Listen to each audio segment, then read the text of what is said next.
We continue our coverage of the war with Iran and conflicting messaging from Washington and Tehran over the first round of high-level peace talks. The White House says progress is being made on major sticking points, but both sides have differing ideas about what the future of Iran's nuclear program will look like. President Trump posted on social media saying Iran has fully and completely agreed to highest-level nuclear inspections long into the future, but Tehran says there is no plan in place to allow inspectors in. Meanwhile, the Strait of Hormuz is at its busiest since the war started. That is according to maritime tracking data. The U.S. and Iran disagree about this, too. President Trump says the U.S. has complete control of the crucial waterway, but Iran's chief negotiator says the strait remains under Iran's power. I'm joined now by our Middle East contributor, Courtney Kealy, for a closer look at all of this. Thank you for your time today, Courtney. So is this mixed messaging just posturing on both sides, or a sign that the agreement could be in jeopardy? Well, the agreement is only a couple of days old, and what we're really looking at right now is President Trump is saying that IAEA inspectors are coming in. The Iranians said no to that.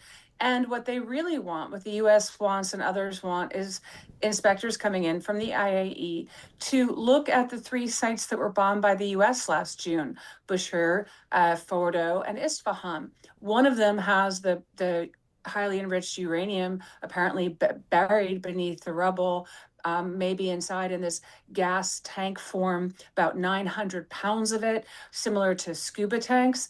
And so that's what they really want to look at. That's where they want to go. There's also Pickaxe Mountain, that there is activity that's been seen there by satellite, and then also the centrifuges. But those are secondary. They want to see these nuclear power plants and see what's going on. And they also then want to talk about the highly enriched uranium, this stockpile, whether Iran will downblend it itself or export it for downblending.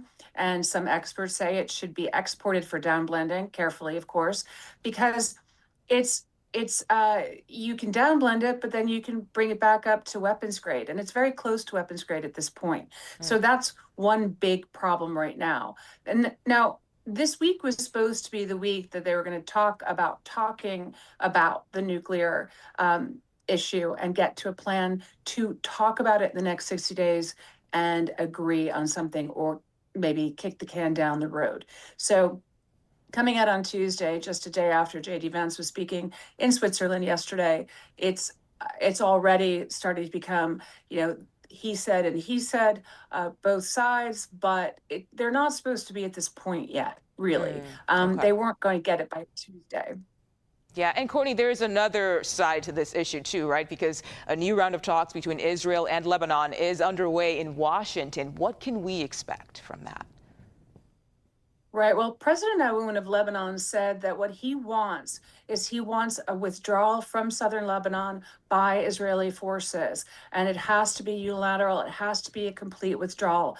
And he also said that these talks, they could be coming and having some decisive moments, decisive decisions soon. So that sounds positive. But whenever the president of Lebanon sounds positive, you have to remember there's also a prime minister and there's also a speaker of parliament. The speaker of parliament is a Shia that often allies with the Shia, which often ally with Hezbollah.